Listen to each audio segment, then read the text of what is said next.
bienvenue dans ce nouvel épisode des Blabla de Sandra. Si tu apprécies ce contenu, pense à t'abonner, à liker et à partager. Je t'invite à découvrir mon dernier bébé de papier paru à ce jour en auto-édition, L'amour minimaliste, une romance qui parle de deuil, de résilience et de renaissance à travers un nouvel amour avec tendresse, humour, passion et sensualité. Fin de la page promo. Il y a une idée qui dérange beaucoup de gens dans le monde de l'écriture. L'idée que l'on puisse écrire un roman comme on applique une recette de cuisine. Tu prends une structure, tu doses les ingrédients, tu respectes les étapes, tu ajoutes 2 ou 3 variations personnelles et tu sers le plat. Et honnêtement, dans certains genres littéraires, c'est difficile de prétendre que ce n'est pas vrai. La romance, par exemple. Attention, ça ne veut pas dire que tous les romans d'amour sont mauvais. Ça ne veut pas non plus dire que les auteurs sont des imposteurs. Mais il faut regarder les choses en face. Beaucoup de romances fonctionnent sur des mécaniques extrêmement codifiées. La rencontre, la tension, le malentendu, le rapprochement, la rupture, le retour, le happy end. Le lecteur, ou plus souvent la lectrice, sait globalement ce qu'elle vient chercher. Et surtout, elle veut retrouver certaines émotions précises. Un peu comme quand tu commandes une pizza 4 fromages. Tu ne veux pas être surpris par des sushis au milieu. Le problème ou le génie commercial, selon le point de vue, c'est que cette attente crée un système très rentable. Certains auteurs écrivent alors des romans presque à la chaîne, un livre, puis 2, puis 10, puis 30, avec parfois plusieurs sorties par an. Et quand tu regardes certains catalogues, tu comprends vite que l'on n'est plus uniquement dans l'artisanat passionné.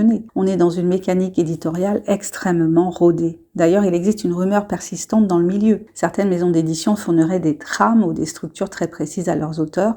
Je dis bien à vérifier. Parce qu'il est difficile d'obtenir des confirmations officielles. Mais ce qui est certain, c'est que beaucoup de collections imposent déjà des contraintes fortes. Nombre de pages, type de héros, nature du conflit, niveau de sensualité, fin obligatoire, rythme des rebondissements. Finalement, ce n'est pas si éloigné d'un cahier des charges. Et quelque part, ça se comprend. Une maison d'édition vante aussi une promesse. Quand une lectrice achète une romance dans une collection précise, elle veut retrouver un confort émotionnel, une ambiance, un type de relation, une récompense affective. On ne lui vend pas seulement une histoire, on lui vend une sensation familière. Comme Netflix avec certaines séries, comme McDo avec ses menus, comme les chansons pop qui utilisent toujours un peu les mêmes structures. Et tu sais quoi ? Ça fonctionne. Parce que l'être humain adore les schémas connus, on aime croire que l'on veut de la nouveauté, mais en réalité on veut souvent une nouveauté contrôlée, assez différente pour éviter l'ennui, assez familière pour éviter l'inconfort. C'est exactement ce que font beaucoup de romances. Alors évidemment, certains écrivains détestent cette vision. Pour eux, écrire doit rester une exploration artistique, quelque chose d'unique, d'imprévisible, et ils n'ont pas tort. Mais le marché, lui, fonctionne rarement comme un atelier d'artistes. Le marché aime les produits identifiables, classables, reproductibles, et la romance est probablement l'un des genres qui a le mieux compris ça. Le plus ironique dans tout ça, c'est que beaucoup de lecteurs méprisent ces romans tout en consommant exactement les mêmes recettes ailleurs. Dans les films d'action, dans les thrillers, dans les séries policières, les Marvel, les comédies romantiques de Noël, les structures répétitives ne sont pas un bug de la culture populaire, elles sont souvent son moteur. La vraie question finalement, ce n'est peut-être pas est-ce que ces romans suivent une recette, la vraie question c'est pourquoi les humains aiment-ils autant retrouver toujours les mêmes émotions. Et peut-être que la littérature populaire a simplement compris quelque chose de très ancien.